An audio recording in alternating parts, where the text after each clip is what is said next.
Geronimo was living at the Warm Springs Reservation at Ojo Caliente. Its close proximity to Mexico provided a safe passageway for continued raids. The warriors would strike out across international borders, steal livestock, and then herd them back to the agency. The people of the West worried. No one was sure when the Indians would attack. The Apaches, however, knew nothing of the cultural clash they were causing. They would give these gifts to the people on the reservation, and the people on the reservation would exchange gifts of blankets or knives. Some of these things were things that had been issued to the Indians on the reservation. And the Apaches didn't think they were doing anything particularly wrong to exchange these gifts with their relatives. It was a confusing situation for all the Indians, including Geronimo. Raiding was part of the Apache social structure, so they expected to steal and still be able to draw rations on the reservation. Geronimo went so far as to have an angry exchange when he was denied the rations missed during his absence. An Army officer witnessed the encounter and informed authorities. Immediate action needed to be taken, so Geronimo's nemesis, John Clum, was contacted. His mission, to bring in the renegades and hold them in confinement for robbery and murder. By the time that John Clum got the message, the sighting had been 24 days old. John Clum turned to his companion at San Carlos and said, "You and I know that any Apache trail that's even 24 hours old is useless." But he went anyway, as he was ordered to do. And it just happened that Geronimo had maintained his camp. And John Clum sent a messenger to Geronimo's people and said, "Come in, I'd like to talk to you."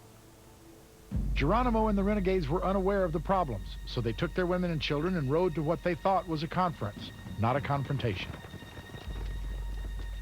Clum sat on a porch with a few men, but his real force was hidden inside the buildings of the agency. 80 Indian policemen patiently waited as the discussion began to unfold. Clum accused the renegades of stealing, killing, and breaking promises of peace. He had come to take them in. Geronimo was furious. "We are not going to San Carlos with you, and unless you are very careful, you and your Apache police will not go back to San Carlos either. Your bodies will stay here at Ojo Caliente to make food for the coyotes." And at that point, John Clum said, "You need to surrender right now and give me your gun." And watched Geronimo put his hand back and start to cock the gun with his thumb. And at that point, John Clum tipped his sombrero, and that was the signal for these 80 Apache police to pour out of the buildings at a double-quick pace and surround the 100 Apaches and point their guns at them. I have seen many looks of hate in my long life, but never one so vicious, so vengeful. Geronimo's mouth had a natural droop on the right-hand side, so that even in repose he seemed to sneer. But when I took his rifle from him, his lip tightened and the sneer was accentuated. The scar on his face completed the picture that has remained very clearly in my memory for 55 years. John Clum, 1932.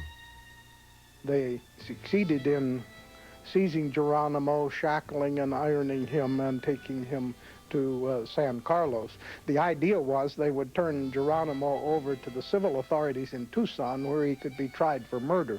This was always a prescription for confusion and even disaster, to try Indians in the white man's court.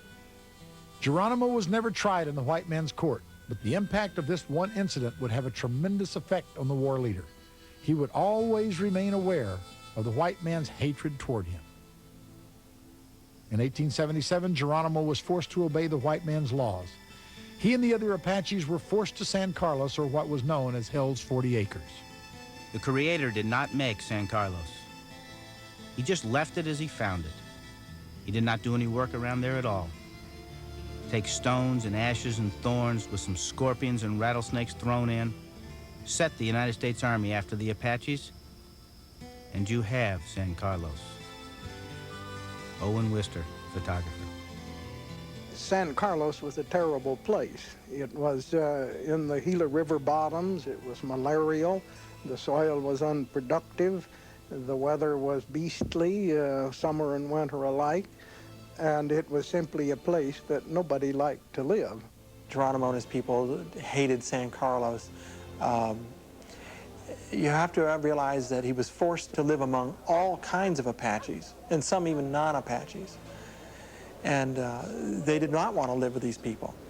They did not see themselves as Apaches. They saw themselves as members of a band. Plus, Indian agent John Clum wanted them to change their ways. He wanted them to grow crops and do it in a prescribed manner. He really wanted them to become Americanized. That was a big mistake.